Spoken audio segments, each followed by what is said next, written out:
तो ये तो बाबा की बड़ी कृपा उदारता है कि आप और हम प्रयागराज की पवित्र भूमि पर, और मैं राष्ट्र के सारे संतों से, सारे साधुओं से, गुरुजनों से निवेदन करूंगा, अगर भारत मां की गोद में हम रह रहे हैं तो माघ मेले में एक दिन तो हमको जाना ही चाहिए, चाहे कुछ भी हो जाए। माघ के महीने में, माघ मेले में प्रयागराज की पवित्र भूमि पर आना ही। और हम तो बहुत बहुत साधुवाद देते हैं सतुआ बाबा जी को, जो खींच कर यहां बुला ही लेते हैं। ये प्रभु कृपा ही है, और आप लोगों के बीच में आना हो जाता है, शिव कृपा के बिना नहीं। पिछले वर्ष भी सतुआ बाबा सेवा शिविर, सतुआ बाबा सेवा शिविर द्वारा ये पवित्र शिव महापुराण की कथा का आयोजन पिछले वर्ष भी रहा। ना जाने आप लोगों ने सतुआ बाबा पे कौन सा टोना कर दिया, और वो टोने का असर है जो इस वर्ष भी माघ मेले में, वो ये 2 दिवसीय शिव चर्चा। हम भले इसको शिव चर्चा कर दें और हम भले इसको कह दें कि ये शंकर भगवान की केवल चर्चा, और प्रयागराज में आए हुए सभी श्रोता भाई बहनों से निवेदन करेंगे, प्रयाग में अगर 2 दिन की कथा क्या, 5 मिनट की भी कथा और 5 मिनट की भी कथा क्या, शिव महापुराण यदि 1 मिनट की भी मिल जाए तो समझ लेना कि पूरी 7 दिन की शिव पुराण जाना। बोल बम का नारा है, सारी समस्या का हल। अब आप ये विचार करिए कि हमको भले 1 मिनट भी अगर मिल जाए प्रयागराज की भूमि पर शिव महापुराण की कथा, तो ये मान लेना कि आपकी पूरी 7 दिन की, 5 दिन की, 9 दिन की, 1 महीने की पूरी शिव पुराण का फल आपको मिल गया, पूरी कथा का। अब उसमें आप लोग ये ना सोचिएगा कि बाबा जी आपने 2 दिन की कथा कराई, बाबा जी आपने 3 दिन की कथा कराई, ना, बल्कि बाबा जी को पकड़ के रखना कि हर साल कथा होती है, प्रत्येक वर्ष। और हम तो कहेंगे कि कथाओं में समय का बहुत व्यस्तता रहती है, फिर भी सतुआ बाबा का ऐसा प्रेम है महाराज जी का कि वो खींच कर 2 दिन तो ले ही लेते हैं और कथा करवाई लेते हैं। ये उनकी आशीर्वाद है, उनकी कृपा। बाबा देवादिदेव महादेव की कृपा, मंच पर विराजमान सभी संत साधु ब्राह्मण बटुक ब्राह्मणों के चरणों को प्रणाम करते हुए, कल्पवास कर रहे सभी प्रयागराज के कल्पवासी जितने भी यहाँ निवास कर रहे हैं, उनके पवित्र पावन चरणों को नमन करते हैं। जो अतिथिगण आए हैं उनको भी नमन प्रणाम करते हुए ये पवित्र 2 दिवसीय शिव महापुराण की कथा का लाभ लेने का आप और हमको सौभाग्य मिला है। आप और हम इस अवसर का आनंद अपने जीवन को धन्य। एक जीवन में मानव का शरीर मिलना और मानव शरीर प्राप्त कर कर भगवत के भक्ति तक पहुंचना, ये बहुत कठिन है। हमने पहले भी कथा में कहा कि आप डिग्रियां प्राप्त कर सकते हो, डिग्रियां मिलने में देरी नहीं लगेगी, डिग्रियां प्राप्त कर सकते हो, मेहनत करोगे, परिश्रम करोगे, बहुत अच्छी मेहनत में रहोगे, तो ऐसी कोई डिग्री नहीं है जो आपके जीवन में आपको नहीं मिल सकती। आप जितनी मेहनत करोगे उतनी अच्छी डिग्री आपके हाथ में होगी। आपका परिश्रम, आपका कर्म और आपकी मेहनत आपको डिग्री दिलाता है। पर डिग्री मिलने के बाद भी शिव महापुराण की कथा कहती है कि किसी को डॉक्टर की डिग्री मिल गई, किसी को इंजीनियर की डिग्री मिल गई, किसी को सीए की डिग्री मिल गई, कोई अच्छा डॉक्टर बन गया, कोई अच्छा सीए बन गया, कोई अच्छा इंजीनियर बन गया, कोई अच्छा पद पर जाकर विराजमान हो गया। पर शिव महापुराण की कथा कहती है वो डिग्री मिलने के बाद भी एक सबसे बड़ी डिग्री है, वो आपकी नम्रता की डिग्री है कि आपके अंदर नम्रता की, आपका व्यवहार कैसा है, आपके अंदर की नम्रता कैसे है। आप बहुत ऊंचे ओहदे पर बैठ गए, बहुत ऊंचा ओहदा आपको प्राप्त हो गया, उस ओहदे पर पहुंचने के बाद मालूम पड़े डिग्री तो आपके पास में है पर आपकी नम्रता आपके अंदर नहीं है, आपकी विनम्रता आपके अंदर नहीं है, तो वो डिग्री का कोई मूल तत्व नहीं है। शिव महापुराण की कथा भगवान देवादिदेव महादेव कहलाते हैं। भगवान शंकर ब्रह्मा ब्रह्म लोक में रहते हैं, भगवान विष्णु वैकुंठ लोक में रहते हैं, इंद्र इंद्र लोक में रहते हैं, और भगवान देवादिदेव महादेव कैलाश पर्वत के ऊपर रहते हैं। सारे देवता ऊपर विराज रहे हैं, सारे देवता ऊंचे ऊंचे ओहदे पर विराज रहे हैं, और उनसे भी ऊंचा जो ओहदा है वो मेरे देवादिदेव महादेव का है। पर महादेव इतने ऊंचे ओहदे पर होने के बाद भी मेरे देवादिदेव महादेव नम्रता, सहजता, सरलता, किसको कहते हैं कि देवताओं ने मंथन करा और मंथन में अमृत को देवताओं ने रख लिया, पर विष मेरे महादेव के पास में भेज दिया, और महादेव के पास में विष गया तो भी मेरे महादेव मुस्कुराकर उस विष को पी गए, क्योंकि महादेव को मालूम था कि मैं बहुत घर का बड़ा व्यक्ति हूँ, और घर का जो बुजुर्ग होता है, घर का जो बड़ा होता है, उसको विष पीने की आदत सी हो जाती है, वो लोगों की बात सुनने की आदत अपने अंदर रख ही ले। और तेरी कृपा बिना न हिले एक भी अणु, लेते हैं श्वास तेरी कृपा से। हे गंगाधार मुक्ति द्वार ओंकार तू भोले ओंकार तू आयो शरण तिहार शंभु तार तार बखान क्या करूं मैं रातों के ढेर का चपटी भभूत में खजाना कुबेर का हे गंगाधार मुक्ति द्वार ओंकार तू भोले ओंकार तू आयो शरण तिहार शंभु तार तार। एक विनम्रता हमारे भीतर, शिव विनम्रता देते हैं। एक कथा थी भगवान देवदेव महादेव काशी में नंदनवन में मेरे बाबा माता पार्वती को लेकर भ्रमण करते हैं। मां जगत जननी उनके साथ भ्रमण करते। थोड़ी देर चलते चलते माता पार्वती की दृष्टि एक छोटे से बच्चे पर पड़ जाती है। बहुत छोटा सा बालक, बहुत छोटा सा, और माता पार्वती जी की दृष्टि पड़ी और माता पार्वती जी ने देवादिदेव महादेव से कहा, ये छोटा सा बच्चा अपनी माता पिता के हाथ को छोड़कर ये भटक गया है। तो पार्वती जी ने भगवान देवादिदेव महादेव जी से कहा कि आपका और हमारा फर्ज है कि इस बच्चे का हाथ पकड़कर हम इसके माता पिता के पास तक पहुंचा। अगर ये बालक भटक गया है तो इस बालक को हाथ पकड़कर हम इसके माता पिता तक पहुंचाएं, ये हमारा फर्ज है।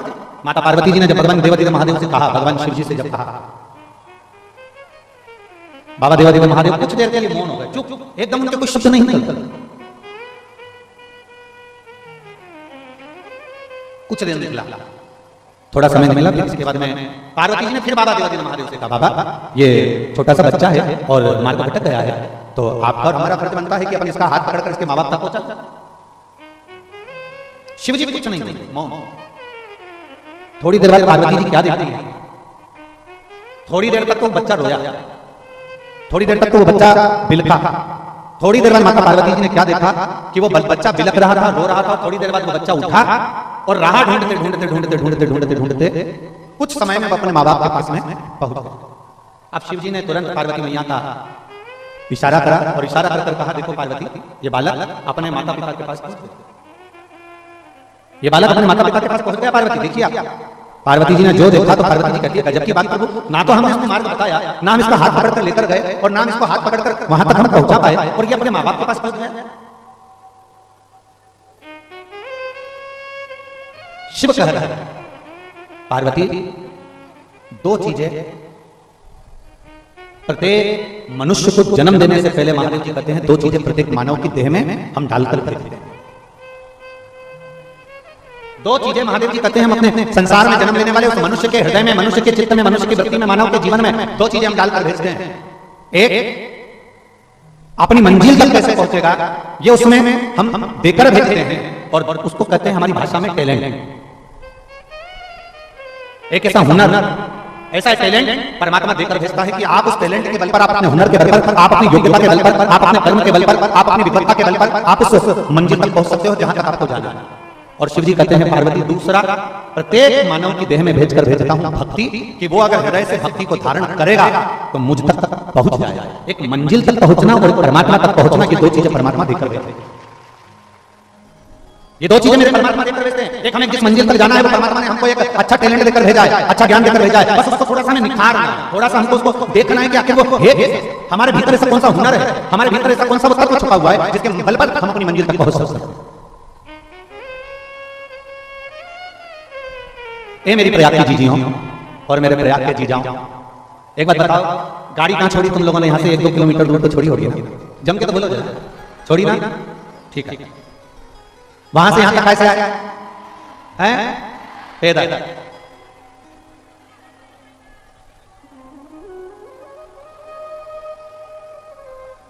तुम्हें विश्वास था कि तुम तनाव पर पहुंच जाओगे? काय पर विश्वास था? अपने आप पर कि अपने पांव पर? अपने पैर पर तुम्हें विश्वास था। ऊपर वो लोग कह रहे थे कि गुरुजी हमें एक बात समझ में नहीं आती, आप किस पे भरोसा करते हो? डमरू वाले पर विश्वास करते हो कि मुरली वाले पर विश्वास करते हो? आप किस पे विश्वास करते हो? हमने कहा कि ये जितना यहाँ ये कथा में आए हैं ना, पोटला वाले ये बैग ले लेके और सिर से अपना अपना पोटला, बिस्तर, दरी, चादर सब ले लेकर जो आए हैं ना, ये किसी डमरू वाले से और मुरली वाले से कम नहीं है, इनका विश्वास बड़ा बड़ा।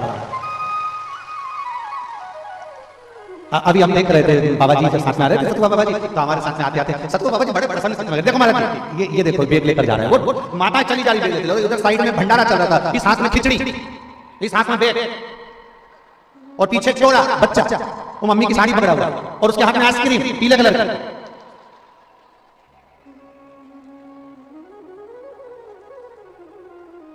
और बच्चा रोता रोता आइसक्रीम भी खा रहा है, और मां एक हाथ में खिचड़ी एक हाथ में बैग। चलिए अब वो सतगुरु बाबा जी बड़े खुश होते हुए महाराज, इतना सुंदर दृश्य है कि एक तरफ तो भगवान शिव के प्रति का विश्वास है, एक तरफ तो भगवान शंकर के प्रति उनका भरोसा है, और दूसरी तरफ अपने बच्चे को भी साथ लेकर और हाथ में खिचड़ी और बैग साथ में लेकर भगवान शंकर की ओर बढ़ते चले जा रहे हैं। हमने सतगुरु बाबा जी से कहा कि जितना जितना ये शिव की ओर बढ़ रहे हैं, उतना उतना देवाधिदेव महादेव उनकी ओर बढ़ रहे हैं, शिव की ओर। भगवान शिव की कथा कर रहे, एक देवराज नाम का ब्राह्मण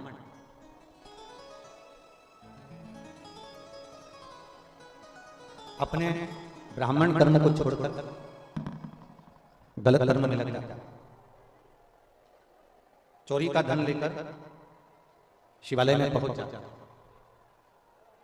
शिव महापुराण की कथा में आप लोगों ने श्रवण किया है कि आप कैसे भी अच्छे हो बुरे हो, आप जैसे भी फिर भी अपने माता पिता के लिए आप श्रेष्ठ हो। एक बात हमने पहले कही थी, आपके स्मरण में होगी कि एक बच्चा यदि गटर में नाली में कीचड़ में गिर जाता है तो वो बच्चे को मोहल्ले के लोग निकाल जरूर लेंगे, कॉलोनी के लोग उसको बाहर जरूर कर लेंगे, पर अपने गले नहीं लगाएंगे। लगाएंगे क्या? जम के तो बोलो, लगाएंगे नहीं। बच्चा अगर नाली में गिर गया, बच्चा अगर गटर में गिर गया, बच्चा अगर खड्डे में गिर गया तो मोहल्ले के लोग उसको निकाल जरूर देंगे, पर मोहल्ले के लोग, कॉलोनी के लोग, सोसाइटी के लोग अपने गले से नहीं लगाएंगे। गले से कौन लगाएगा? अगर माँ ने देख लिया या पिता ने देख लिया या माँ ने देख लिया तो फिर वो माँ और पिता जब एक बार देख लेते हैं तो बच्चे को तुरंत दौड़ते हैं और दौड़कर उसको अपने गले से लगा देते हैं। अब माँ बाप ने ये नहीं देखा कि यह बच्चा गंदगी में सना हुआ है या गटर के पानी में लगा हुआ है या गंदे पानी में लगा हुआ है। माँ बाप ने तो ये देखा कि मेरी औलाद है, मेरी संतान, और उसको गले से लगाया। जैसे माता पिता ये देखते हैं कि मेरा बच्चा है और मुझे गले से लगाना है, उसी तरह आप कितने भी पाप करने में विलीन हैं। कोई कहता है आप झूठ बोलते हैं मंदिर मत जाया करो, कोई कहता है आप चोरी करते हैं मंदिर में मत जाया करो, कोई कहता है आप कपट करते हैं मंदिर में मत जाया करो, कोई कहते हैं आप ऐसे गंदे हो मंदिर में मत जाया करो। शिव महापुराण की कथा कहती है, सनातन धर्म कहता है, हमारा हिंदू धर्म कहता है, आप कितने भी बेकार हो तो भी शिवालय में जाया करो, तुम्हारा पिता एक दिन तुम्हें गले से जरूर लगाएगा, ये निश्चित है। आप शिवालय में जाओ, तुम्हारा पिता तुम्हें गले से जरूर लगाएगा, ये निश्चित। तेरे मंदिर में आना मेरा काम है और मेरी बिगड़ी बनाना तेरा। आप उसके दरवाजे तक जाओ तो सही, आप उसकी चौखट तक जाओ तो, जब आप उसके दरवाजे तक जाओगे, चौखट तक जाओगे, जब आप उसके दरवाजे तक पहुंचोगे तो वो एक ना एक दिन आपको हृदय से लगाएगा ही, ये निश्चित है। आपको अपने गले से, अपने कलेजे से लगाएगा ही, ये पक्का। और शंभु शरणे पड़े मांगू घड़ी घड़ी दुख काटो दया करीने दर्शन आपो। शंभु शरण पड़े मांगू घड़ी रे घड़ी दुख काटो दया करीने दर्शन। अब जाओगे तो शरण मिलेगा। देवराज को देखो, चोरी का धन हाथ में, और चोरी का धन लेकर, चोरी के धन को लेकर वो शिवालय में पहुंच जाता। आप कैसे भी जाओ, उसके करीब में पहुंचो तो, आप उसके नजदीक में जाओ तो। चोरी का धन लेकर देवराज पहुंच गया भगवान शंकर के शिवालय में, क्योंकि उसके शरीर में ताप पड़ रहा है, उसके शरीर में कष्ट पड़ रहा है, उसके शरीर में तकलीफ हो रही है, उसके शरीर में कष्ट हो रहा है। और जब वो शरीर में कष्ट हो रहा है, तकलीफ हो रही है, तो बुखार आने पर, ताप पड़ने पर वो शिवालय के अंदर प्रवेश कर गए। भजन नहीं सुना रहा, शिव महापुराण की कथा वहां चल रही थी, कोई विद्वान संत वहां कथा का वाचन कर रहे थे। कोई विद्वान संत वहां कथा का वाचन कर रहे थे जिस शिवालय में देवराज भगवान शंकर के शिवालय में जो चोरी का धन लेकर पहुंचा था, वहां पर कथा चल रही थी और कोई महादेव की जय जय घोष कर रहे थे, हर हर। अब जैसे जैसे महादेव का जय घोष होता तो देवराज को बड़ा गुस्सा आता, देवराज को बड़ा क्रोध कि बताओ मेरे शरीर में ताप पड़ रहा है, मेरे शरीर में कष्ट पड़ रहा है, मेरे शरीर में तकलीफ हो रही है और ये हर हर महादेव, इसको तो समझ में नहीं आ रही। जब तक गलत अन्न और गलत धन, तीन चीजें हैं, बहुत सावधानी से सुनिएगा, गलत अन्न, गलत धन और गलत नारी का संग जिस व्यक्ति के साथ होता है उसको कभी सत्संग, भजन, कीर्तन, तीर्थ, संत, साधु या भगवान का नाम उसको सुहाता नहीं, सुहाता ही नहीं। कौन कौन? पहला गलत अन्न, गलत धन और गलत नारी का संग। आपको भगवान, अगर आप गलत अन्न ग्रहण कर रहे हैं तो भगवान की शरणागति आपको ठीक नहीं लगेगी। आप सिवर वाला महाराज कितना भी बोल ले, साधु संत सन्यासी तपस्वी साधक उपासक कितना भी वर्णन कर दें, ब्राह्मण जन कितना भी वर्णन कर दें, आपको संत की वाणी, गुरु की वाणी अच्छी नहीं लगेगी।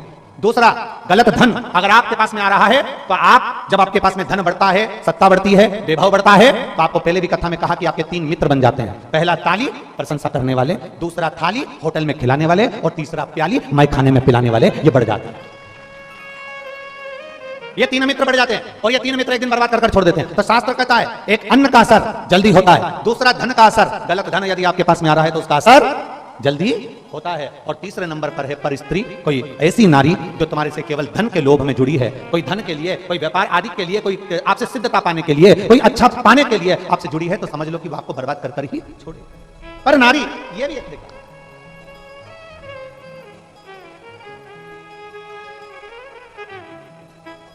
कई लोगों को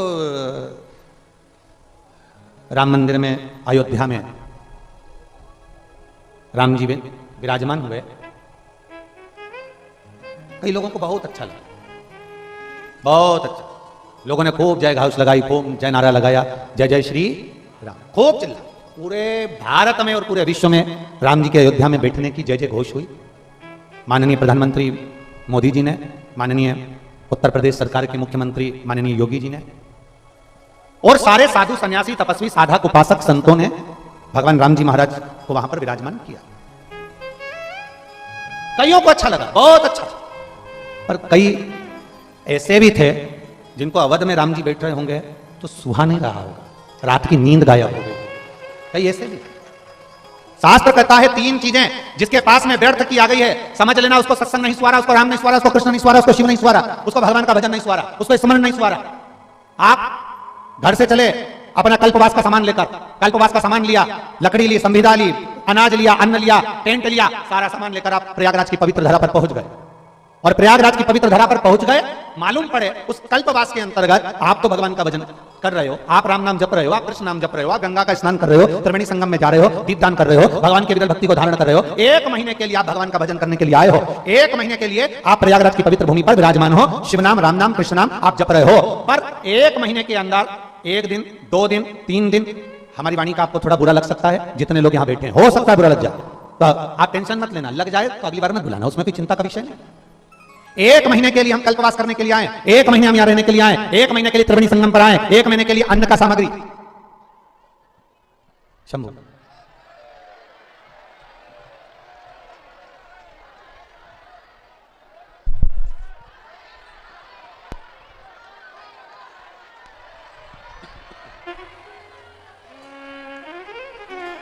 एक महीने के लिए हम कल्पवास करने के लिए आए हैं, एक महीने के लिए हम अन्न की सामग्री लेकर आए हैं, एक महीने के लिए हम सारी सामग्री को जुटाकर लेकर यहां पहुंचे हैं। एक महीने, अब जरा विचार करिए,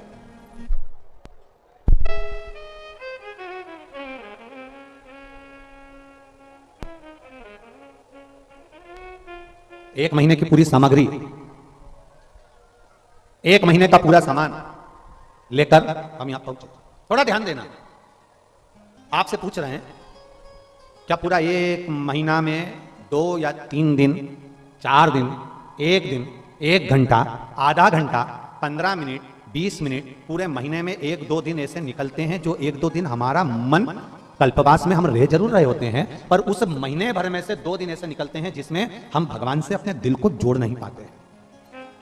पूरे महीने आप कल्पवास कर रहे हैं, आप रह रहे हैं, आप गंगा त्रिवेणी का स्नान कर रहे हैं, आप राम नाम कृष्ण नाम शिव नाम जप रहे हैं, आप साबुन का त्याग कर दिए, आपने बहुत सारी वस्तुओं का त्याग कर दिया, आपने पलंग का त्याग कर दिया, आप जमीन का शयन कर रहे हैं, भूमि का शयन कर रहे हैं, आप कल्पवास का निवास कर रहे हैं। पर उस पूरे महीने में 1 या 2 दिन 3 दिन ऐसे निकलते हैं जिस 3 दिन में हमारा चित्त, हमारा मन, हमारा दिल भगवान से थोड़ा सा दूर हो जाता है। हम घबराते हैं, मैं यहाँ तो भजन करने आई थी, मैं यहाँ कथा सुनने आई थी, मैं तो यहाँ प्रयागराज की धरा पर शिव महापुराण की 2 दिवसीय कथा सुनने आई थी, ऊपर से मुझे धूप सता रही है, ऊपर से मालूम पड़े मुझे भूख भी लग रही है, ऊपर से मुझे प्यास भी लग रही है। अर्थात कब तक सताएगी, कब तक सता रही होगी? जब आपके भीतर आपको 2 दिन 3 दिन ऐसा लगेगा कि मेरा मन भगवान में नहीं लग रहा, आप बेचैन होंगे, तब आपको लगना चाहिए कि मैंने पूर्व में कोई अन्न ऐसा ग्रहण करा होगा, मैंने पूर्व में मेरे पास ऐसा कोई धन आया होगा जिस धन का उपयोग मैंने करा होगा, इसलिए 2 या 3 दिन मेरा कल्पवास में मन नहीं लगा, मेरा कथा में मन नहीं लगा, मेरा सत्संग में मन नहीं लगा, मैंने कोई धन या अन्न ऐसा ग्रहण कर लिया जिसका मुझे इसका फल मुझे प्राप्त नहीं हो रहा। पर धीरे धीरे धीरे धीरे धीरे धीरे आपका मन जब भगवान की कथा में रम जाए, लगने लगे कि हाँ मुझे कथा का रस तत्व ग्रहण करना है, 2 दिन मुझे कथा का। यहाँ एक बहन बैठी है जिसने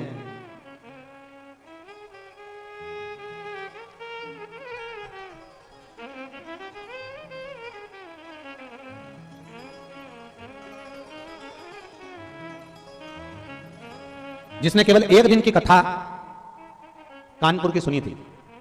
अन्नू तिवारी, मैं अन्नू तिवारी पति चंद्रकांता तिवारी, बर्रा 2 कानपुर के निवासी हूं। कहीं बैठी हैं? आप ही हैं? हाथ हिला दो एक बार से।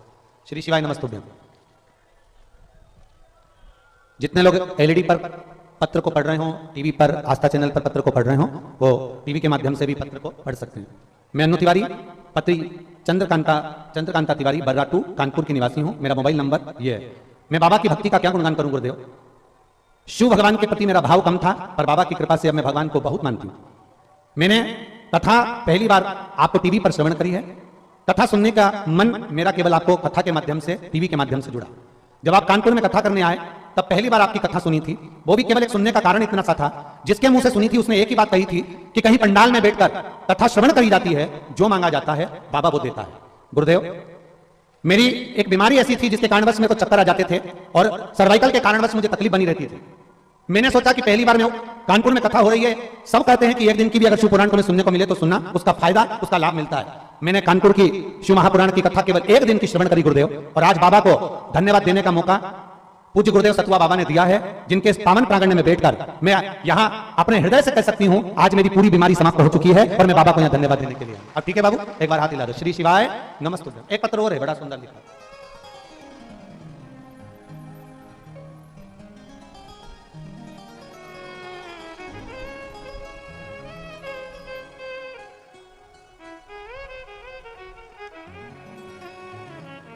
मेरा नाम ज्योति उमर वैश्य, पिता स्वर्गीय पवन कुमार उमर वैश्य, माँ फूलकली उमर वैश्य, उम्र है 23 साल। कहीं बैठी हो तो हाथ हिला सकती हैं। आप ही हैं बेटा? श्री शिवाय नमस्तुभ्यम। आपने इसमें एक बेलपत्र मांगा है, पर बेलपत्र यहाँ है क्या बाबा? आजा आजा, ले जा एक बेलपत्र, जा।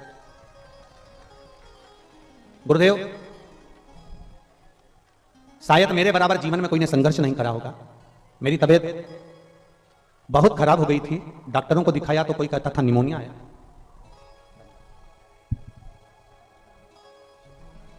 कोई कहता था निमोनिया है, कोई कहता था टीबी है। बीमारी का पता नहीं पड़ा। तब लखनऊ के हॉस्पिटलों में दिखाया, अल्ट्रासाउंड कराया तो मालूम पड़ा कि मेरे चेस्ट में दाईं तरफ गठान हो गई है। उस गठान का मालूम पड़ा तो उस गठान के फेफड़े में पानी भर चुका था और वहां एक गठान थी। गठान का मालूम पड़ते ही तब हमारा इलाज चालू हुआ, और वो गठान साधारण नहीं है, कैंसर की गठान है। गुरुदेव, कैंसर जैसी बड़ी बीमारी की गठान सुनकर आंखों से आंसू बह गया। मेरा वो बीमारी के कारण बस एक तरफ पूर्ण तरह से मुझे तकलीफ होने लगी, और डॉक्टर ने बोला कि इसकी जो गठान है वो पूरे शरीर में कैंसर की गठान का पस फैल चुका है, जिसके कारण बस ये 2 या 3 दिन की जीवित रहेगी, क्योंकि इसका कैंसर 4th पर पहुंच चुका है। इसका बचना बहुत मुश्किल है। मगर मेरे भोले बाबा तो भोले बाबा हैं गुरुदेव। मैं क्या वर्णन करूं। टीवी पर आपकी कथा सुनकर मुझे बल मिला। मैं बिस्तर पर लेटी लेटी कथा सुनती थी, तब मेरी मम्मी ने 1 लोटा जल शिव जी को चढ़ाना प्रारंभ करा और बाबा का पशुपतिनाथ का व्रत किया। महाराज, मैं बाबा का क्या वर्णन करूं। 10 महीने 20 दिसंबर तक मैं फेफड़े में पानी भराता रहता था और मेरा कैंसर मुझे तकलीफ देता रहता था। और जिस दिन से मैंने बेलपत्र खाना प्रारंभ करी और शिव जी पे चढ़ा हुआ जल पीना प्रारंभ करा, श्री शिवाय नमस्तुभ्यम का जाप करना प्रारंभ करा, आज मैं पूर्ण तरह से सुखी होकर मेरा कैंसर भी समाप्त हुआ और मेरा फेफड़े में पानी भरना भी समाप्त हुआ। मैं बाबा को यहाँ प्रणाम करने आया।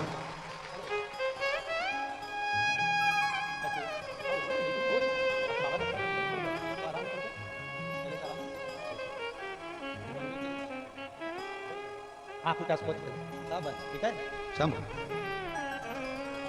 और तेरी कृपा बिना न हिले एक भी अणु, लेते हैं श्वास तेरी कृपा से करो करो।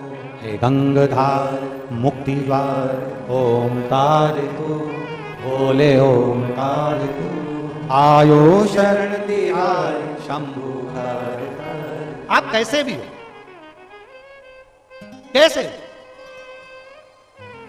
देवराज चोरी कर दिया, चोरी का धन लेकर शिव जी के मंदिर में पहुंच गया, चोरी का धन लेकर भगवान शंकर के मंदिर में पहुंचा। और जब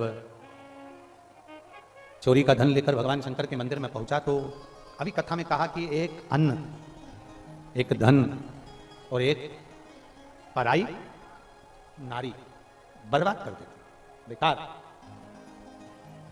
चोरी का धन था, शिवालय में पहुंच गया, कोई हर हर महादेव कहता तो इसको गुस्सा आ जाता, कोई भगवान शिव का नाम लेता तो इसको क्रोध आ जाता। कई लोग ऐसे भी हैं संसार सागर में जिनसे जय श्री राम कर लो तो भी उनको ऐसा लगता है कि ये दूसरी पार्टी के हैं। महाराज आजकल तो बड़ा विडंबना है, अगर आपसे राम राम कर लिया ना किसी से तो उनको लगेगा ये पार्टी विशेष के हैं। ना, भगवान राम ना तो किसी पार्टी के हैं।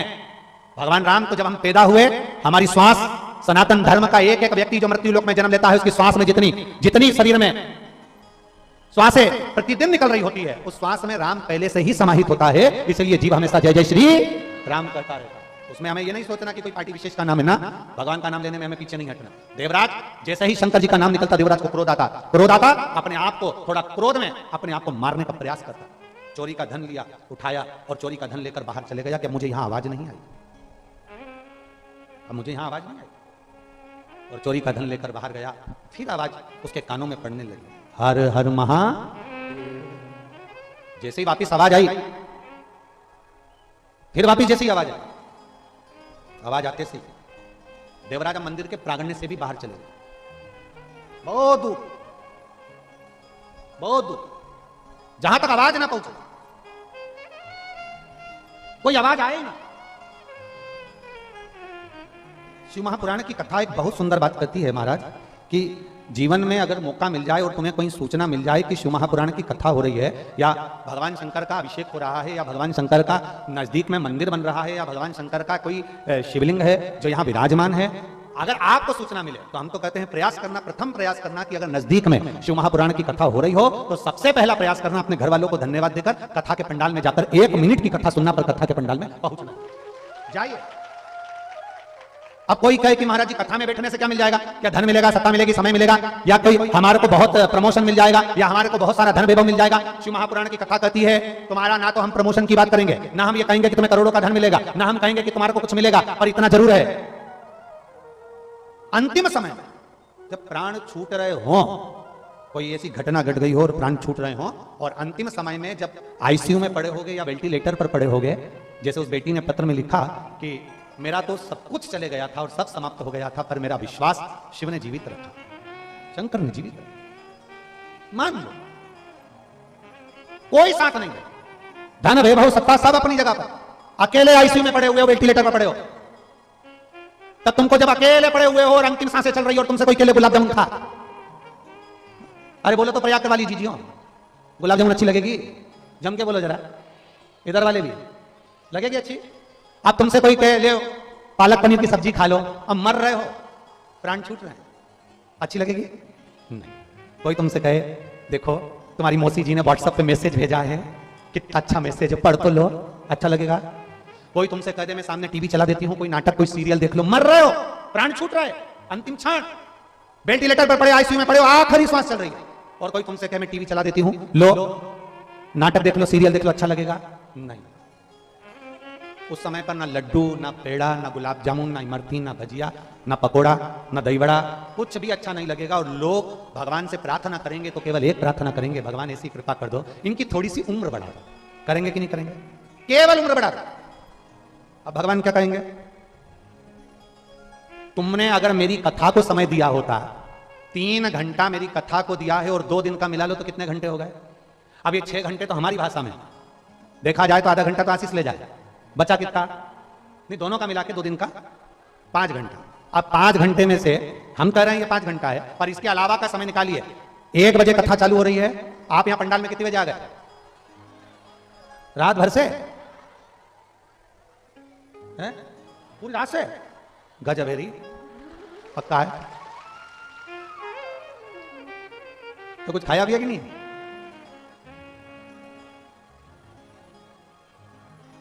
बोल बम का नारा है और बाबा है।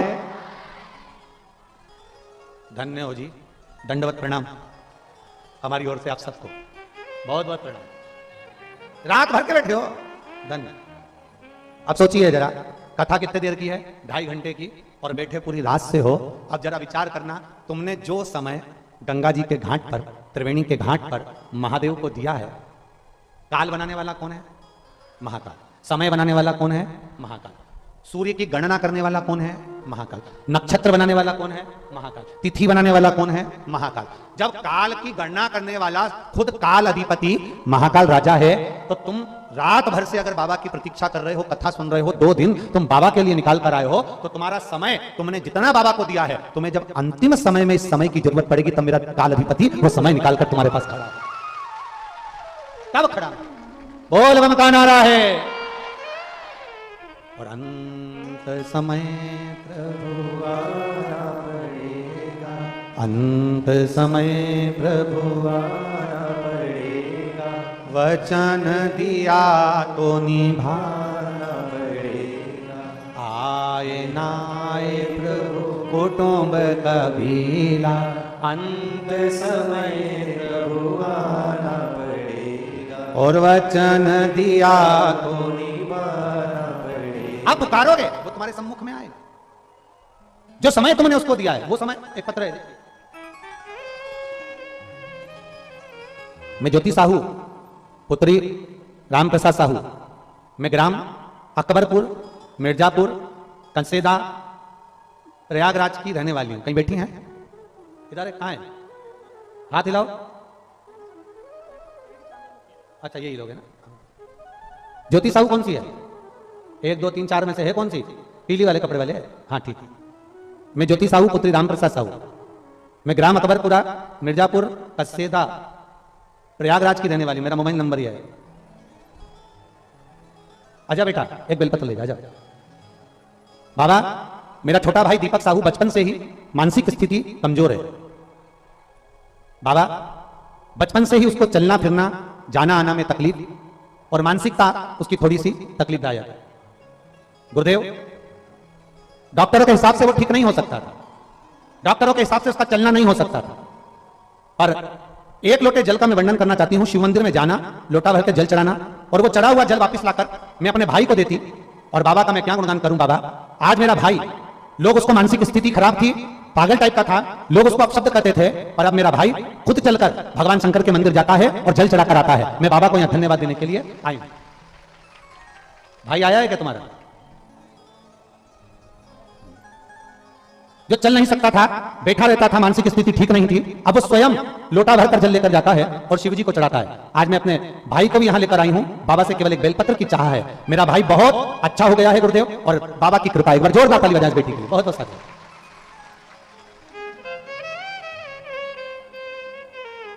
शंभो शरण मां घड़ी रे घड़ी दुख काटो, दया करी दर्शन। शंभो शरण मां घड़ी रे दुख काटो, दया करी दर्शन। शंभो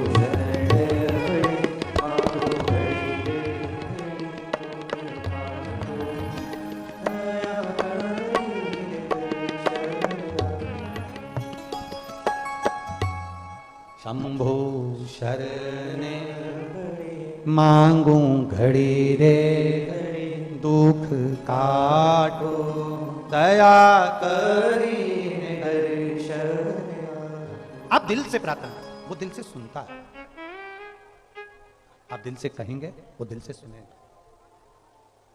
जहां जगह मिल जाए ना, वहां बैठकर जिस समय पर श्री शिवाय जम के बोलो जरा, श्री शिवाय नमस्तुभ्यम, जहां जगह मिल जाए और व्यासपीठ के सामने बैठकर जहां से बोलने का मौका मिल जाए वहां बोलकर बाबा से अपने मन की बात जरूर करो, दिल से। पत्र देखिए, प्रयागराज के पत्र पहले दिन के हैं, और इतने पत्र पढ़ना सरल नहीं, सहज नहीं, हमारे बस की बात नहीं, पर दिल से और विश्वास से कहते हैं। 2 दिन की कथा मिली है, 2 दिन सुनो, और 2 दिन सुनने के बाद तुम्हारे नजदीक में जब भी कथा हो, ये गंगा मैया के तट पर कहकर जाना कि अगला पत्र मेरा भी व्यासपीठ पर पहुंचना चाहिए। संत की वाणी नहीं सुहा रही, देवराज को वो अच्छा नहीं लग रहा। जो दो बार बार हर हर महादेव कहा जा रहा है वो देवराज को श्रेष्ठ नहीं लग रहा। राम राम कहना, कृष्ण नाम कहना, शिव नाम कहना कई लोगों को अच्छा नहीं लगता, ठीक नहीं लगा। अब लगा देवराज को,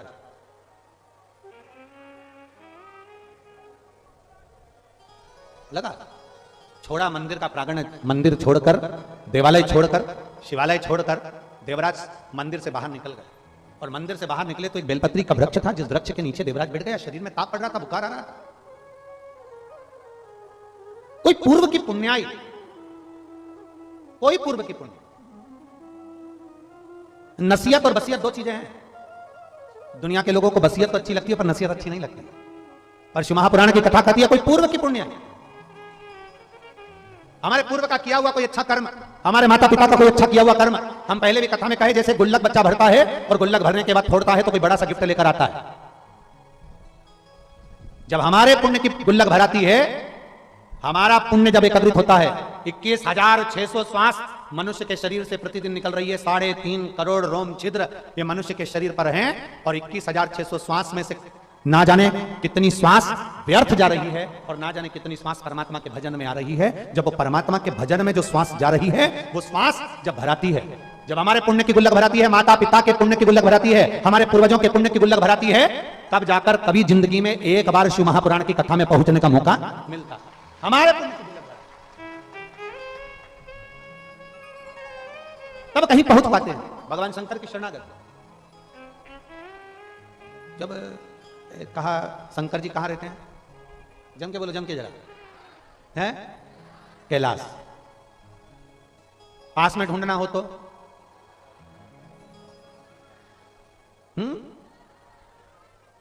शमशान में, बहुत जोरदार, सही है। आधे से ज्यादा कथाकार तो यही है, बहुत जोरदार बोले हो। शंकर जी कहां रहते हैं, अपने नजदीक में, बिल्कुल करीब में। कैलाश पर्वत तो अपन जा नहीं सकते, कैलाश जाना है तो भी ज्यादा वजन लेकर नहीं जाएंगे। और शमशान में जाना हो, मोजे, जूते, ब्यूटी पार्लर सब करके फिर जाओगे क्या, पूरा तैयार, खूब सारा सामान लेकर? नहीं। कैलाश भी जाना है तो जितना सामान छोड़ जाओगे उतने अच्छे से तुम्हारी यात्रा सुखद होगी। हम तो आप लोगों से पहले भी कहते हैं, यहां पर भी कर रहे हैं, जब भी शिव महापुराण की कथा में कहीं पंडाल में आओ ना, ज्यादा सामान लेकर मत आया करो। ज्यादा सामान लेकर आते हो तो ज्यादा टेंशन रहता। बहुत अच्छा वीआईपी फोन ले जाओ, आधा टेंशन कोई ले नहीं जाए, और मालूम पड़े सोने का सामान पहनकर चले जाओ तो टेंशन। इसलिए शंकर की कथा में जाओ, मेले में जाओ, कुछ लेकर मत जाओ। किसके भरोसे जा रहे हो, जम के बोलो जरा। बहुत बोल्ड आवाज है तुम्हारी, गजब। भगवान शंकर की कथा कर रही है, भगवान देवदेव महादेव का चरित्र कह रहा है। गलत है देव, पर पूर्व का पुण्य प्रबल हुआ, और पूर्व का पुण्य प्रबल हुआ ना, इसलिए देवराज बेलपत्री के वृक्ष के नीचे पहुंच गए। कुछ हमारे पुण्य, कुछ आपके पुण्य प्रबल हुए होंगे तो हम और आप प्रयागराज की पवित्र भूमि पर पहुंचे हैं। ये हमारे और आपके पुण्य है। सतुआ बाबा जी तो 2 साल से लगातार, वैसे तो सतुआ बाबा सेवा शिविर प्रयागराज की पवित्र भूमि पर लगता ही रहा है, और 2 वर्ष से सतुआ बाबा जी, और ये देखो ये कथा खाकचौक में बाबा जी के उस पंडाल में ही होने वाली थी। हमने पहले निमंत्रण आप लोगों को वहीं कर दिया था, बोलो सही है। फिर वो तो बाबा जी का धन्यवाद, सतुआ बाबा जी का, जिन्होंने प्रशासन से बात करी और प्रशासन के लिए भी एक बार जोरदार ताली बजाएं, जिन्होंने इतनी अच्छी व्यवस्था संभाली। प्रशासन को कहा कि भक्त लोग आएंगे और जहां हमारा पंडाल लगा है वहां पर कथा होगी तो जगह छोटी पड़ेगी, क्योंकि पिछली बार भी गली में बहुत सारे लोग भरा गए थे, फिर बेचारे गंगा नहाने वाले जा ही नहीं सकते थे, तो बड़ा तकलीफ होता था। तो प्रशासन ने भी साथ दिया और सतुआ बाबा जी ने ये निर्णय जो लिया कि बिल्कुल घाट पर, अब यहाँ टेंट नहीं लगा पाए तुम्हारे लिए, क्योंकि गंगा माँ की छत्र छाया तुम पे होना जरूरी है, इसलिए तो हम भी हमारे ऊपर नहीं लगवाते। पर ये आस्था चैनल वाले हैं ना, इनको थोड़ा सा अंधेरा टाइप का चाहिए, थोड़ा सा जिसमें हमारा चेहरा दिख जाए, नहीं तो ऐसा कोई विशेष नहीं है। हमने तो इनसे कहा था तुम भी उसमें कैमरे में चश्मा वश्मा लगा दो जिसमें अंधेरा दिख जाए, पर बोले नहीं गुरुजी वो थोड़ा सा टेंट होना जरूरी, ठीक है। देवराज के ऊपर कृपा जो हुई, देवराज की जो माता जी थी वो शंकर भगवान का स्मरण किया करते, शिव को 1 लोटा जल समर्पित करना, भगवान शंकर को भजना, शिव की स्तुति करना, उसका जो पुण्य प्रबल हुआ, देवराज बेलपत्री के वृक्ष की छांव में पहुंच गए। पुण्य प्रबल हुआ तो अच्छी जगह पहुंचे। पुण्य प्रबल होता है तो गंगा के घाट तक पहुंच जाते हैं, पुण्य प्रबल होता है तो प्रयागराज में पहुंच जाते हैं, पुण्य प्रबल होता है तो शिव महापुराण की कथा में पहुंच जाते हैं। और जब हमारा पाप प्रबल होता है,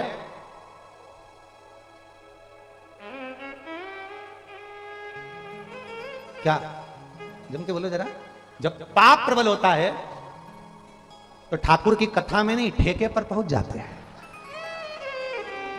ये पाप की प्रबलता है, फिर ठाकुर की कथा नहीं अच्छी लगती, भगवान की कथा अच्छी नहीं लगती। भगवान की कथा में अगर मन लगे, चित्त लगे और अपना हृदय लग जाए, एक बार लग जाए, तुम एक बार परमात्मा के हो जाओ, फिर परमात्मा तुम्हारा। एक बार तुमने भगवान, अभी वो कजन कौन कौन सा डे चल रहा है,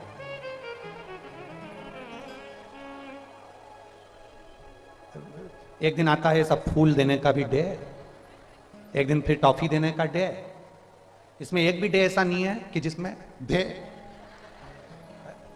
क्योंकि इसमें बाकी का समय जो है ना, ये सारे डे होने के बाद तुमने फिल्म देखी है, फिल्मों में जितने भी सीरियल आते हैं या फिल्मों में जितनी भी फिल्म बनती है, सारी फिल्म चलती है और शादी होने पर बस ब्याह हुआ, भावर हुई, शादी हुई और फिल्म खत्म।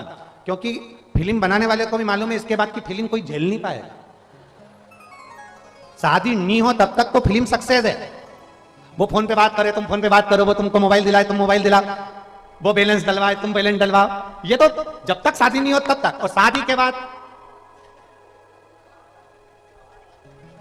बाद इसमें भी एक पत्र,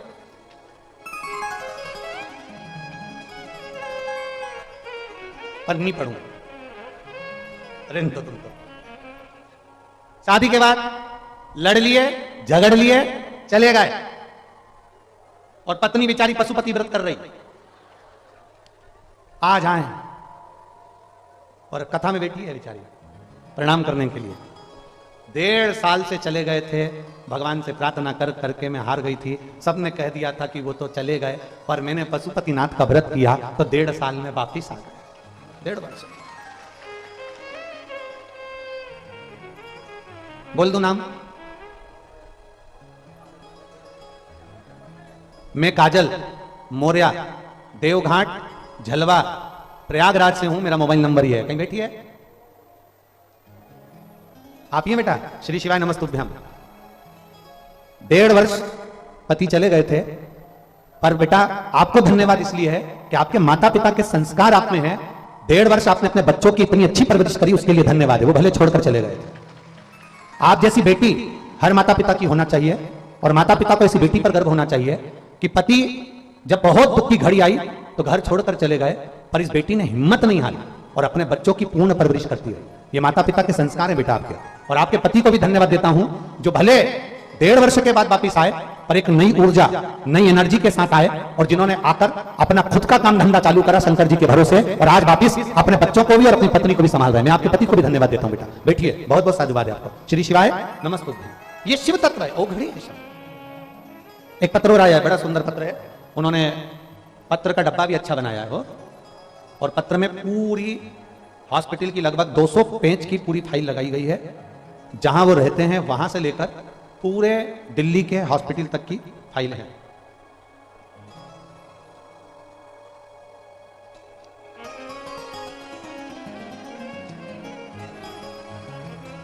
मेरा नाम शिव केसरवानी है, बेटी दिया केसरवानी, अशोक सुंदरी, पता 140 R3 M2 Beniganj Prayagraj 211016 UP. Mobile number ये है। कहीं बैठी हैं? कहीं बैठी हो तो हाथ हिला सकती हैं। अगर कहीं बैठी हो तो हाथ हिलाएं। मेरा नाम है शिव केसरवानी। कहां है? अच्छा उधर है। बच्ची आइए बाबू साथ में। हाँ लियाओ इसको, लियाओ इसको। मेरा नाम शिव केसरवानी है, दिया केसरवानी, पता है 140 R3 M2 Beniganj Prayagraj Uttar Pradesh. Mobile number यह है। गुरुदेव मैं पूरे डॉक्टरों की फाइल आपको लगाकर भेजा हूं। मेरी बेटी 9 महीने की थी तब उसको नॉर्मल इन्फेक्शन हुआ था और प्रयागराज के दामिनी अस्पताल में उसको एडमिट किया गया था, जहां 3 दिनों तक बेटी का स्वास्थ्य ठीक नहीं हो पाया। तो हमें खबर करी गई कि इस बेटी को आप कोई दूसरे हॉस्पिटल में ले जाएं। हम जागृति अस्पताल में लेकर गए प्रयागराज के, फिर वहां पर एडमिट किया। वहां पर भी डॉक्टरों ने चेकअप करा, उनसे जितना बना उन्होंने किया। उसके बाद मालूम पड़ा बेटी की जब जांचें करी गई तो लीवर पूरा डैमेज हो चुका था, 90% काम कर रहा था। लीवर जब पूरा खराब हो गया तब डॉक्टरों ने कहा कि इस बच्ची को कैसे भी कोई बड़ी सिटी में ले जाओ। हम 16 मार्च 2023 को शाम 5 बजे आईसीयू से निकालकर उसको आईसीयू एम्बुलेंस से हम उसको दिल्ली ले गए। दिल्ली जब ले जाने का मन करा तो हमारा मन करा कि एक बार कानपुर में दिखाया जाए। हम कानपुर में बच्ची को दिखाने के लिए गए। वहां पर बच्ची की तबीयत और ज्यादा खराब हो गई। तबीयत खराब होने के बाद हम उसको यहाँ के एशियन हॉस्पिटल से निकालकर फरीदाबाद ले गए। फरीदाबाद के हॉस्पिटल से निकालकर 17 मार्च के दिन हम उसको रात को 3 बजे हॉस्पिटल से निकालकर फिर उसको दिल्ली की ओर लेकर गए और नोएडा के सेक्टर नंबर 27 में मेरी बेटी को एडमिट किया गया। सुबह जब सीनियर डॉक्टरों ने बेटी को देखा तो उसका लीवर पूरा खराब हो चुका था और हम माता पिता से कह दिया गया था कि आप अपना लीवर इस बेटी को दे सकते हैं, लीवर ट्रांसप्लांट करना ही पड़ेगा। लीवर ने काम करना बंद कर दिया, डायलिसिस चालू हो गया। बेटी का डायलिसिस चलता रहा, तबीयत में आराम नहीं लगा, बेटी कोमा में चली गई और आईसीयू में पड़ी रही। बच्ची को 3 दिन कोमा में रखा, इसका होश नहीं आया। हम लोगों ने अपना लीवर देने की तैयारी कर दी, पर मालूम पड़ा कि आपकी कथा नोएडा में चल रही है। तब हम नोएडा में 20 मार्च 2023 को आपकी कथा में पहुंच गए। बेटी अंतिम सांसें गिन रही थी, हॉस्पिटल में पड़ी थी, उसका लीवर ट्रांसप्लांट होना था और हम नोएडा की कथा में घर का एक व्यक्ति जाकर आपसे बेलपत्री की गुहार करी। पर गुरुदेव भीड़ इतनी थी कि आपकी बेलपत्र नहीं मिल पाई। तब हम वहां से वापस आए, फिर वापस हम बेलपत्री के लिए दूसरे दिन फिर वापस हम लोग नोएडा में चल रही कथा में पहुंचे। वहां पर आशीष भैया मिले। आशीष भैया से हमने कहा कि हमको व्यासपीठ की बेलपत्र दे दो। आशीष भैया ने व्यासपीठ की बेलपत्र उतारकर हमको दे दी। हम उस समय रो रहे थे, हमारी बेटी अंतिम सांसें गिन रही थी, उसका लीवर ट्रांसप्लांट होना था, उसका डायलिसिस चालू हो चुका था। अब हम करते क्या? आशीष भैया ने कहा बस इस बेलपत्र को ले जाओ, बाबा के भरोसे जाओ, श्री शिवाय नमस्तुभ्यम कहकर बेलपत्री को उसके पलंग के पास रख देना। हमने बेलपत्र को उसके पलंग के पास रखा। डॉक्टरों ने मना किया, फिर भी हमने उसको प्रणाम करके डॉक्टर को कहा कि इस बेलपत्र को रख दो। डॉक्टर के हिसाब से बेलपत्र रखी। 3 दिन के अंदर बेटी ने आंख खोल ली और बाबा की कृपा से अब उसका डायलिसिस भी बंद हो गया, उसका लीवर भी ट्रांसफर नहीं हुआ और बेटी हमारे साथ में यहाँ प्रणाम करने आई है। गुरुदेव अब हमारी बेटी बिल्कुल ठीक हो चुकी है, जिसका डॉक्टर ने एकदम मना कर दिया था। उसके दोनों फोटो लगा रहे हैं और बेटी को भी लेकर आए। ये 2 फोटो हैं। बेटी एक वेंटिलेटर पर पड़ी है, आप लोग उसको एलईडी पर देख रहे होंगे। जो बेटी वेंटिलेटर पर पड़ी है वो, और जब बेटी ठीक हो गई उसका भी फोटो लगाया है, जो बेटी यहां पर भी मंच पर व्यासपीठ पर आई गई। बाबा की कृपा की सारी रिपोर्टें उन्होंने पूरी की पूरी रिपोर्ट यहां लगाई गई है। 200 पेज की रिपोर्ट है जो लगाई है। शिव के भरोसे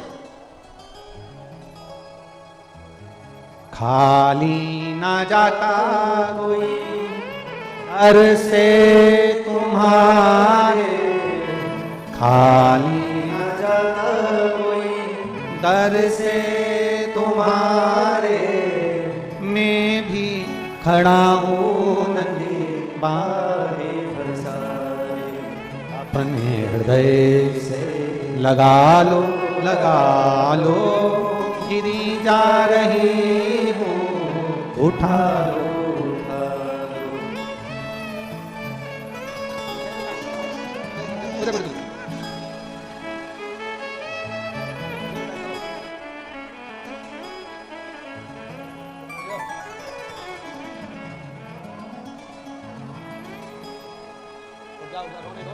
खुश हो जाओ, उठो उठो।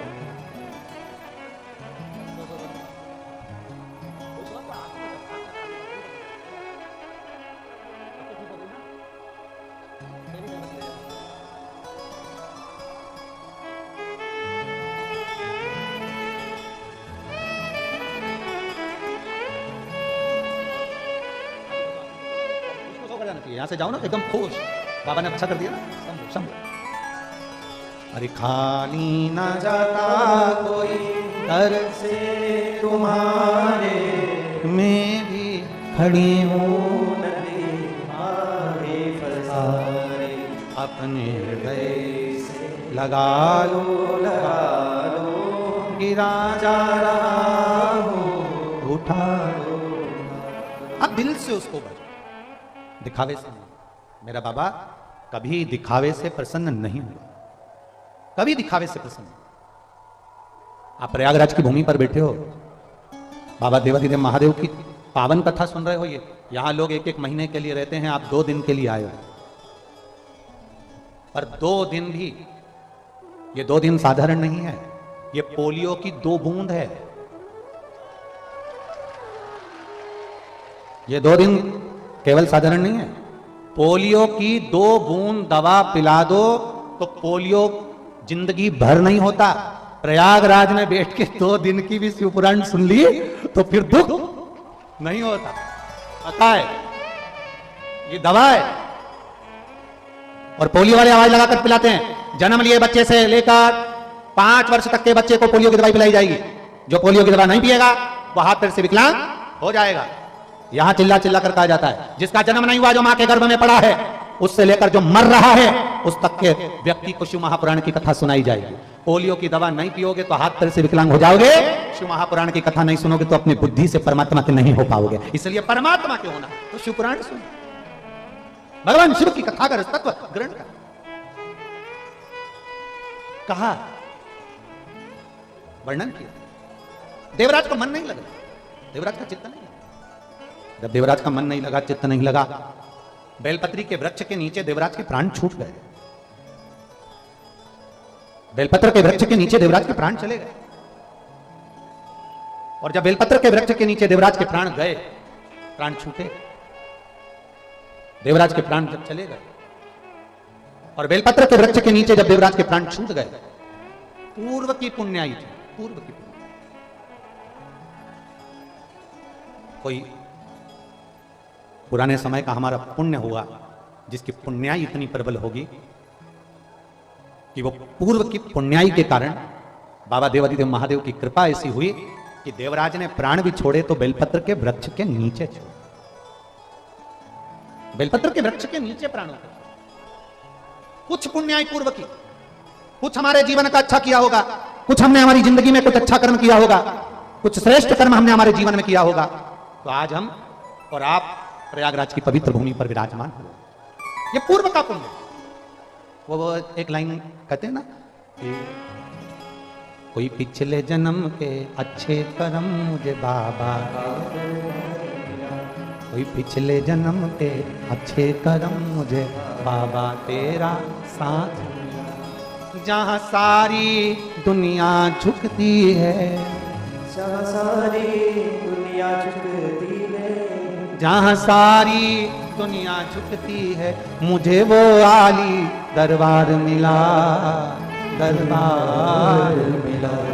कोई पिछले जन्म के अच्छे कर्म मुझे बाबा तेरा साथ। हमारा पूर्व का समय, हमारा पिछला कुछ अच्छा पुण्य प्रबल हो गया, हम कथा में पहुंच गए, हम प्रयाग पहुंच गए, देवराज के जीवन का कोई पुण्य प्रबल हो गया, देवराज बेलपत्री के वृक्ष की छांव में पहुंच गया, प्राण छूट गए। प्राण छूटे, माता के पुण्य थे, देवाधिदेव महादेव नंदी लेकर आ गए और देवराज को लेकर कैलाश धाम तक चले गए। ये पूर्व का पुण्य था उसका, पूर्व का। कोई अच्छी जगह पहुंच जाओ, अच्छी जगह पर चले जाओ, अच्छी जगह आप लग जाओ, अच्छी जगह आप पहुंच जाओ, तो समझ लो कि आपके कहीं पूर्व के पुण्य प्रबल हुए होंगे जो आप अच्छी जगह पर पहुंच गए, आप अच्छी जगह पहुंचे हो।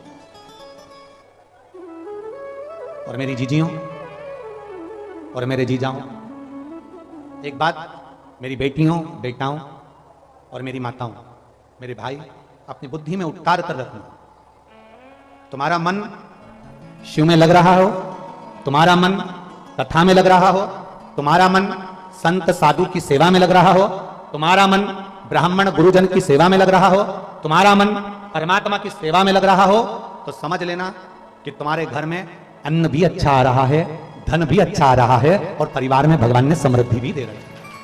ये मान करते, अगर उसकी कृपा हुई है तो, उसकी दया हुई है। रखिए, आप बैठे हो, कथा सुन रहे हो, ऐसा कोई संसार में नहीं जन्मा जिसकी जिंदगी में सुख दुख नहीं आया।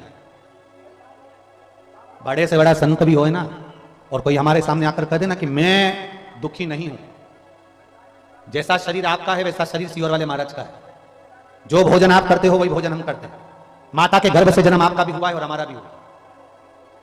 संसार में अगर भगवान राम भी आए तो उनकी जिंदगी में उनको भी दुख आया, भगवान कृष्ण का भी प्रागट्य हुआ तो उनकी जिंदगी में उनको भी दुख आया।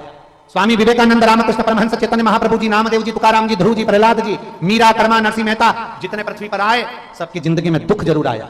ये मत सोचना कि आपकी जिंदगी में दुख नहीं आएगा, पर इतना याद रखना कि अगर दुख आएगा और तुमने अगर एक लोटा जल महादेव को चढ़ाया है तो मेरा बाबा तुम्हारा वो दुख जल्दी काट कर सुख का जीवन भी वापिस लाएगा। इस पत्र में उस बहन ने लिखा, हम अपना लीवर अपनी बेटी को देने के लिए तैयार हो गए। इस पत्र में उन्होंने, दोनों माता पिता अपना लीवर अपनी बेटी को देने के लिए तैयार हो गए, पर उन्होंने केवल एक अंदाजा लगाया कि नोएडा की धरा पर आपकी कथा हो रही है, तो हमने विचार करा कि दिल्ली में ट्रांसफर तो कराना ही है लीवर का, पर एक बार कथा में जाकर बैठे, क्योंकि लोग कहते हैं कि शिव महापुराण के पंडाल में जो जाकर बैठता है उसकी कामना बाबा पूर्ण करता है।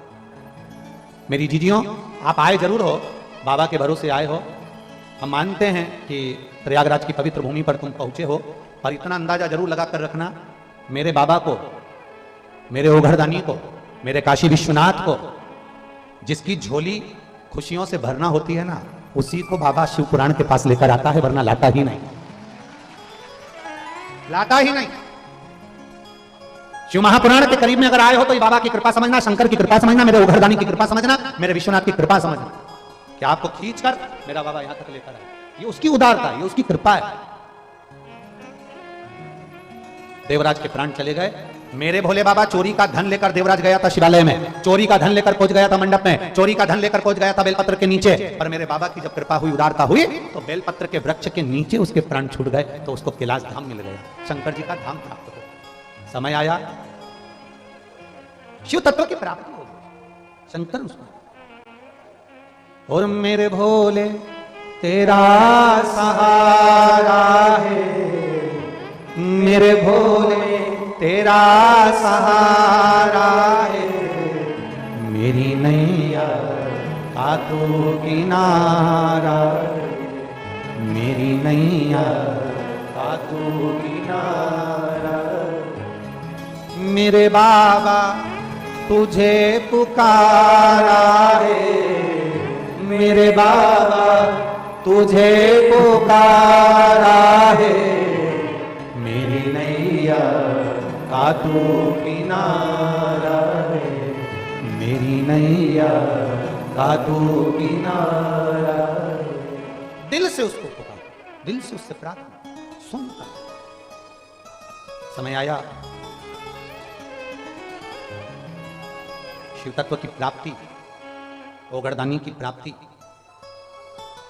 देवराज नंदी पर बैठकर जब चले, देवादिदेव महादेव से देवराज ने दो प्रश्न किए, दो प्रश्न देवराज ने शंकर भगवान से किए, दो प्रश्न। शायद आप और हम भी करें महादेव के मंदिर में पहुंचकर दो प्रश्न। शिव के मंदिर में केवल जाकर जल नहीं चढ़ाना है, शंकर जी के मंदिर में बैठकर अपने बाबुल से, कौन है वो? आपका पिता, आपका बाबुल, मेरा बाबा, मेरा पिता।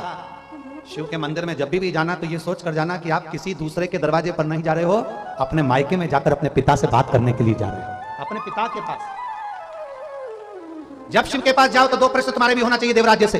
देवराज ने दो प्रश्न महादेव से किए। पहला प्रश्न देवराज ने कहा, मैंने कोई पुण्य नहीं करा बाबा, मैंने कोई अच्छा कर्म नहीं करा बाबा, मैं तो ब्राह्मण कुल में जन्म लेने के बाद भी मैंने चोरी करी बाबा, पर ऐसा मैंने करा क्या जो बाबा तूने मुझे अपने नंदी पर बिठाकर कैलाश धाम की यात्रा करा दी?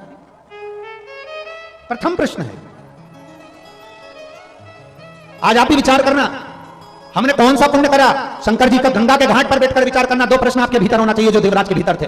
मैंने कौन सा पुण्य करा था? जो प्रयागराज में त्रिवेणी के संगम पर, कोई टेंट में नहीं, कोई पंडाल में नहीं, कोई खाल में नहीं और कोई ग्रुप में नहीं, घाट पर, त्रिवेणी के घाट पर बैठकर, रज में बैठकर और गंगा यमुना सरस्वती के संगम पर शिव पुराण सुनिए। कौन सा पुण्य था मेरा? कौन सा? आज सत्य बात कहे ना, इंद्र देवता को भी जलन हो रही होगी, आज इंद्रदेव को भी जलन हो रही होगी, ईर्ष्या हो रही होगी इंद्र देवता को। भरोसा नहीं, कल आनी जाए, इसका क्या भरोसा? ईर्ष्या हो, बरस जाए, उसका क्या ठिकाना? इंद्र को भी ईर्ष्या अंदर से हो रही होगी और इंद्र भी सोच रहे होंगे कि इतना पुण्य इकट्ठा अगर इन लोगों ने कर लिया, और पुण्य अगर वो कहते हैं ना कि व्रत पूरा हो जाता है तो भगवान को आना पड़ता है, इसलिए भगवान क्या करते हैं कि आपके व्रत को सफल नहीं होने देते। एकादशी का व्रत है, सोमवार का व्रत है, पशुपति व्रत है, तुम कहते हो मेरे को ये नहीं खाना, मेरे को वो नहीं खाना, पर व्रत वाले दिन तुम्हारे को भगवान इतना गुस्सा दिला देता है, इतना गुस्सा दिला देता है कि तुम्हारे मुंह से अपशब्द निकल जाता है, और फिर तुम्हें वो कथा याद करना चाहिए विक्रम और बेताल की, तू बोला मैं चला। उसी तरह व्रत वाले दिन तुम्हारे मुख से अपशब्द निकला, व्रत पूरा समाप्त। इसीलिए बहुत सोच समझ के व्रत करो, व्रत करो तो इतना याद करो कि मैं आड़ा कड़ा नहीं बोल। कोई कितनी भी गाली दे देना, उस समय पे मुंह में साबुदाने की खिचड़ी धर लो और बोल, कोई कितना अंदर गुस्सा भी आ रहा है ना तो अपने आप को बोलना नहीं, बोला व्रत समाप्त। बोलना क्या किसको रोइए, जम के बोलो जरा, क्या किसको रोइए? आग लगे बस्ती में, अलमास आनंद में। शिव कथा कर रहे, भगवान शंकर का चरित्र कर रहा है। समय आया, बाबा से एक प्रश्न किया, मैंने पुण्य कौन सा करा था? शंकर भगवान ने बोला तेरा पुण्य नहीं है, तेरी माता का पुण्य है। जब कोई स्त्री, कोई नारी, कोई पुरुष एक लोटा जल महादेव को चढ़ाता है तो वह अपने दादा का और अपने नाना के 71 पीढ़ी को पार लगा देता है। ये तेरा पुण्य। दूसरा प्रश्न है देवराज का, आपका दर्शन मुझे मिला, मेरे जैसे पापी को आपका दर्शन मिला, कारण क्या है?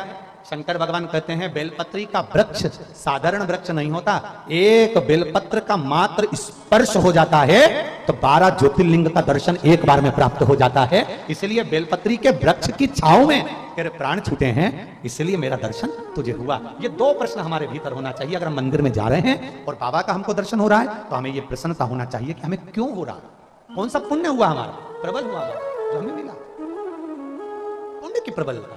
समय आया, बिंदुक नामक का ब्राह्मण धन ले जा रहा था चोरी का, पानी में गिरकर मर गया, प्राण छूट गए, प्रेत की योनि में पड़ गया। उसकी धर्म पत्नी चंचुला काशी की यात्रा पर गई बाबा के दर्शन करने के लिए। बाबा के दर्शन करने के लिए करंट आ रहा है इसमें, हल्का सा करंट है। बाबा के दर्शन करने के लिए, भगवान शिव के दर्शन करने के लिए जब चंचुला देवी काशी में पहुंची, और काशी में जब चंचुला देवी पहुंची तो चंचुला ने जब काशी का दर्शन किया, दर्शन करने के बाद गंगा जी में उसके प्राण छूट गए, प्रेत की योनि से मुक्त हुआ था वो बिंदुक, जो प्रेत योनि में पड़ा था, उसके लिए चंचुला देवी ने भगवान शिव जी से प्रार्थना करी। बाबा देवादिदेव महादेव की धर्मपत्नी माता पार्वती जी की सखी बनी और वहीं रहकर उन्होंने शिव अर्चना का आनंद लिया। ईश्वर जी और गोरा जी बनकर भगवान देवादिदेव महादेव पधार कर तुमरुका जी के मुख से भगवान शंकर पवित्र आनंदमय शिव महापुराण की कथा को श्रवण करते हैं। चारों तरफ आनंद समाहित होता है, बिंदु कथा को सुनते हैं बड़े भाव से। आज कथा का जो पहला दिवस है, कितनी बजे से चल रहा है? 1 बजे से 4 बजे, 2 दिवसीय कथा है। मेरा प्रयागवासियों से, कल्पवास करने वाले सभी यात्रियों से भी निवेदन करूंगा, मौका मत छोड़ना, कथा पंडाल के सम्मुख में पहुंचकर भगवान शिव की कथा को अवश्य श्रवण करना।